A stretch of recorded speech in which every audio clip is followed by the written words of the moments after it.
mais um episódio atrasado de Boku no Hero. E não importa em que universo, o Deku sempre será um Vision.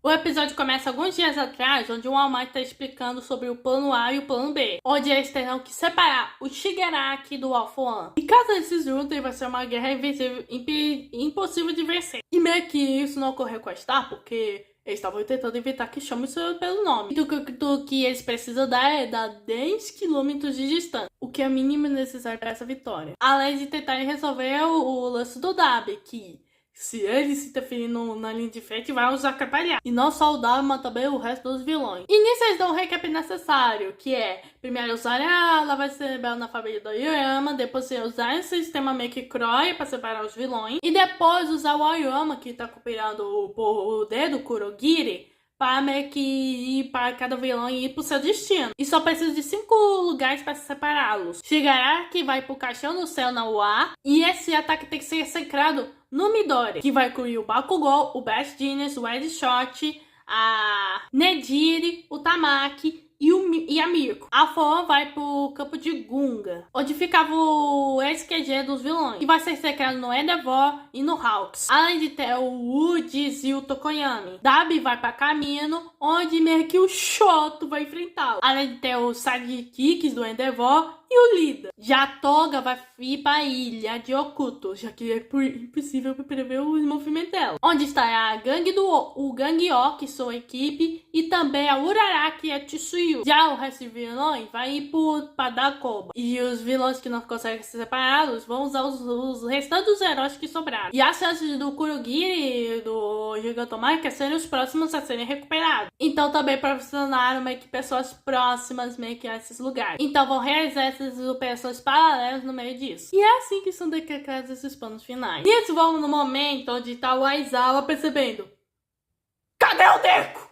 E Shigaraki tem mais um poderzinho na manga. Bom, Shigaraki vai usando os dedos de CGI. E bota esse CGI feio nisso. E meio que esses dedos não são meio que a individualidade do Shigaraki, sim, o crescimento do seu corpo, como os cabelos, mãos. Para lidar com individualidades que se aprofundam constantemente, seu corpo adquiriu uma nova forma. E é para onde a sociedade sobre-humana tá indo. A tal singularidade que o Dr. Garaki propôs. Colocar a tampa desviou o futuro na qual estava tentando alcançar. Bom, o amigo fala pro Dynamite que a equipe já tá formada em aguentar firme.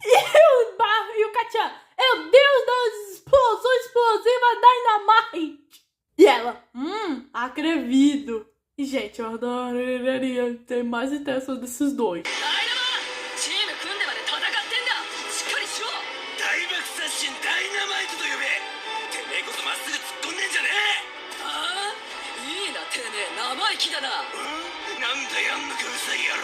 E o Bessine se concentram e eles, hã? E ele, a resposta é sure.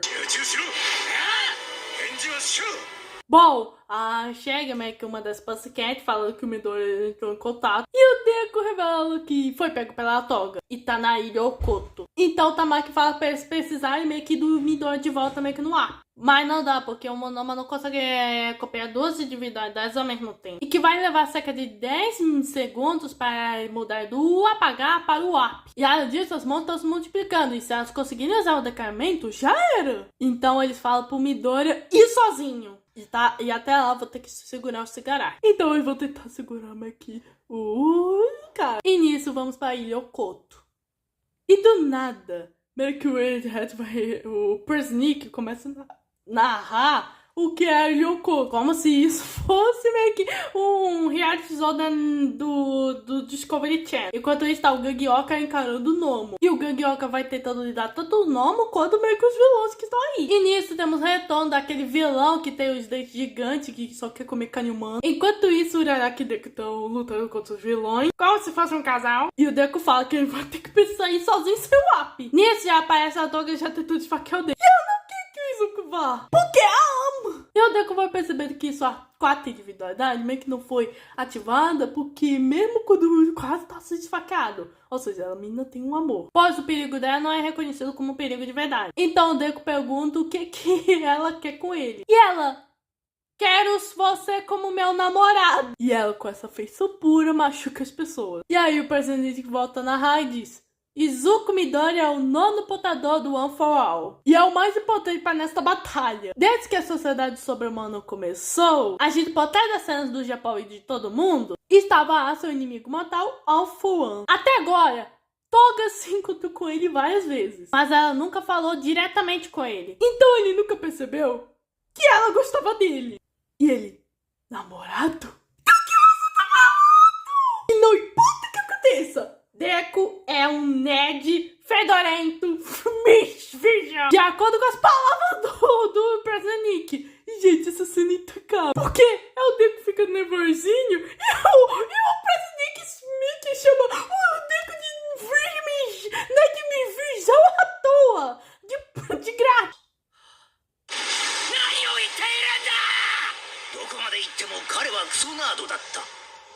Ela vai falando, eu gosto de você. Da primeira vez que eu te vi, ela se apaixonou por ele ao vê-lo todo ensanguentado nas costas do Shoji. E isso lembrou do seu primeiro amor, que segurou tanto que ela provou seu sangue e fala que ele é muito legal. E ela quer ser que nem ele. Ela fala com aquela cara meio que de fofinha, só que yandere. E pergunta se pode deixar o seu passar sangue. E Deku, você quer ir pro parque de pessoas e dividir um crepe? É desse tipo de mandaloriano que você quer? Meu Deus do céu, isso é um triângulo amoroso.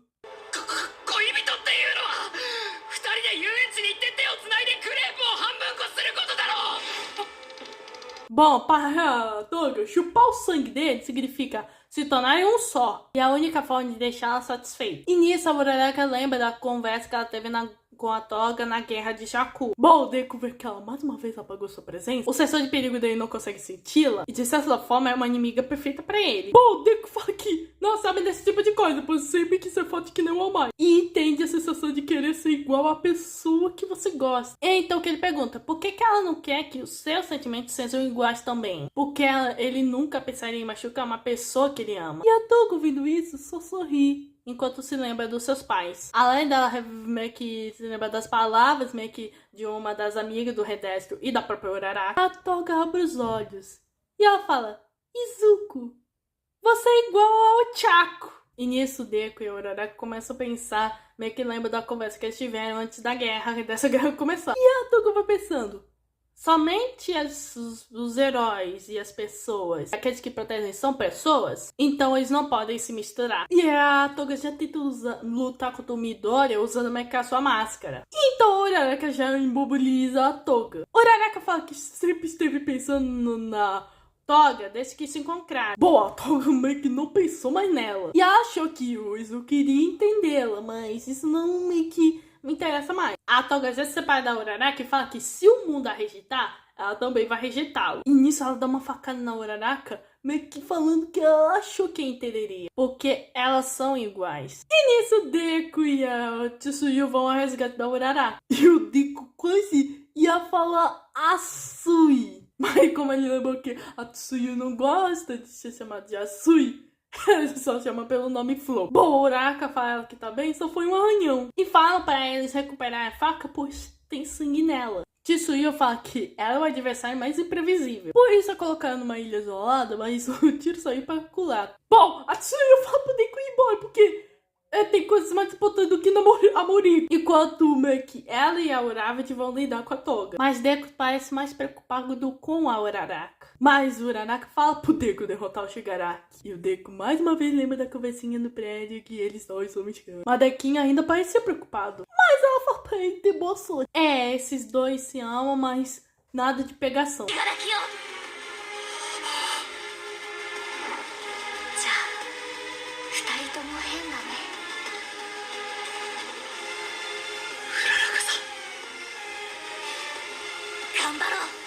Nisso, Deku já vai usando flutuar, além de um fadinho. E o Deku vai a toda velocidade, eu podia assustar uma gaivota.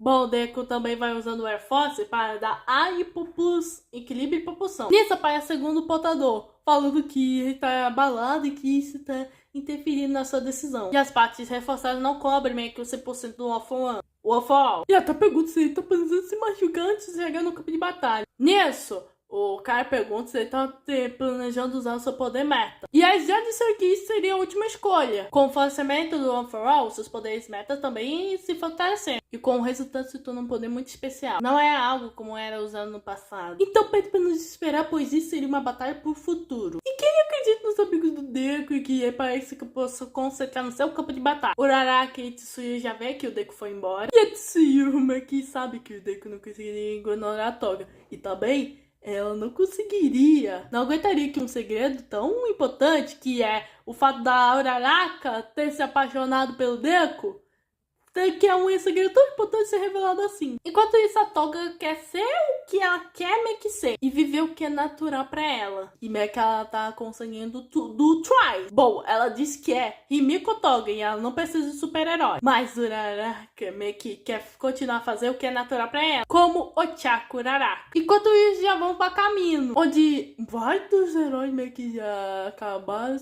meio que se acabando e o Nomo meio que já acabou com todos eles. Bom, que ele começou assim depois da batalha de Rosu. Bom, o único que ainda tá de pé é o Lida. Enquanto isso, Dabi, você não tá olhando pra mim de novo, tô decepcionado. Só mandou o terceiro filho e os figurantes aí. E aí queria cair junto com seu pai. Bom, o Kida é um dos heróis que não aguenta esse fogo, mas ele tem o poder de mudar a trajetória.